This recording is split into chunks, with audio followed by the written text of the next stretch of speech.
शंकर देखिए, reciprocal tariff जो है कहा जा रहा है, अगर आज ट्रंप उसको लेकर जो भी अनाउंसमेंट करेंगे उसे लागू भी आज ही से कर दिया जाएगा। ये बताइए कि अब भारत पर रेसिप्रोकल टैरिफ के दायरे में जो बात हो रही थी वो ये थी कि जितना टैरिफ भारत लगाता है उतना ही टैरिफ अब अमेरिका भी भारत से निर्यात करने वाली चीजों पर लगाएगा। क्या लगता है आपको, आज क्या होना संभव है?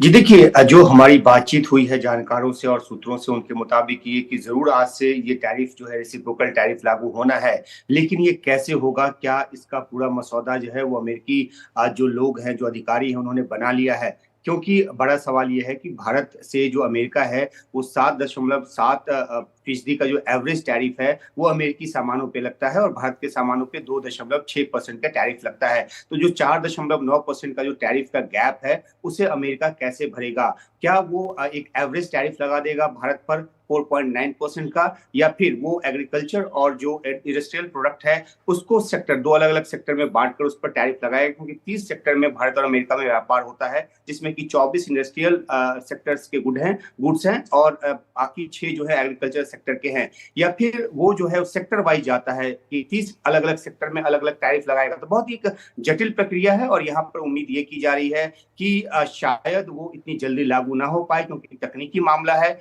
एक प्रेशर टैक्टिक्स के तहत जरूर ट्रंप ने आज से ऐलान किया है, 2 दिन पहले भी उन्होंने बयान दिया था कि तमाम ऐसे देशों पर ये टैरिफ जो है रेसिप्रोकल टैरिफ लागू होगा जहां से ट्रेड डेफिसिट है, और भारत के साथ ट्रेड डेफिसिट अमेरिका का 37 मिलियन से ज्यादा का है और उसी को पाटने की कोशिश है। तो इसका जो एक असर है वो तो इस रूप में होगा कि भारत के जो भी प्रोडक्ट अमेरिका जाते हैं उसके लिए ज्यादा पैसा खर्च करना पड़ेगा। भारत के प्रोडक्ट का अमेरिका में मार्केट सिकुड़ेगा, वहां पे वो प्रोडक्ट महंगा होगा और इसका असर जो है वो भारत के एक्सपोर्ट पे पड़ेगा। तो काफी कुछ इसके पीछे होना है आर्थिक तौर पर, लेकिन जो जो एक बैक चैनल जो डिप्लोमेसी चल रही है, और जैसा कि आपने जिक्र किया कि यहाँ पे भी अमेरिकी दल आए थे, तो उम्मीद ये की जा रही है कि फौरी तौर पे ना सही लेकिन बातचीत के जरिए एक राहत मिल जाएगी और वो इम्पैक्ट भारत के निर्यात पर देखने को नहीं मिलेगा, जिसका कि अंदेशा आज से जताया जाने लगा है। जी, 2 ऐसे क्षेत्र हैं जहां पर भारत की चिंता सबसे ज्यादा है। अगर हम बात करें औद्योगिक क्षेत्र में तो फार्मा कंपनियां हैं जिनकी टकटकी लगी हुई है कि भारत और अमेरिका के बीच जो वार्ता चल रही है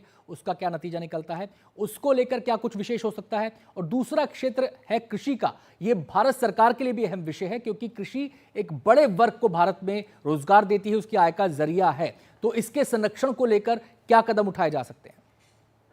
जी देखिए, सबसे बड़ा मसला कृषि सेक्टर का ही है, जिसको भारत सरकार नहीं खोलना चाहती, क्योंकि इससे हमारे कृषक जो हैं, किसान जो हैं, वो प्रभावित होंगे। लेकिन जो अमेरिका से जो कृषि प्रोडक्ट आता है भारत में, उसमें तकरीबन 37% से ज्यादा भारत टैक्स लगाता है और भारत का जो प्रोडक्ट जाता है अमेरिका में उसमें महज 5.3% का टैक्स लगता है, टैरिफ लगता है। तो 32% के आसपास का जो डिफरेंस है, वो जो गैप है, अगर उसको भरने की ट्रंप कोशिश करेंगे तो इतना ज्यादा जो भारतीय प्रोडक्ट है, एग्रीकल्चर प्रोडक्ट, खासतौर पे अगर बात करें डेयरी की, अगर बात करें फिशरीज की, तो ये सब जो है वहां पे बहुत ज्यादा महंगा हो जाएगा और यहाँ घर में ये जो इंडस्ट्री है वो इम्पैक्ट करेगी। तो कोशिश यही की जा रही है कि इस इम्पैक्ट को रोका जाए, क्योंकि भारत कुछ ऐसे देशों में शुमार है जिसके साथ अमेरिका का जो ट्रेड टॉक्स है वो चल रहा है, बातचीत चल रही है। किसी तरह की कोई तनातनी जो है भारत की तरफ से, कोई कन्फ्रंटेशन जो है नहीं दिखाया गया है। जितने भी तरीके के बयान अमेरिकी राष्ट्रपति ट्रंप की तरफ से आए हैं, भारत ने कोई उसका जवाब नहीं दिया है, ये सोचते हुए कि कन्फ्रंटेशन के जरिए नहीं बल्कि बातचीत के जरिए, कंसल्टेशन के जरिए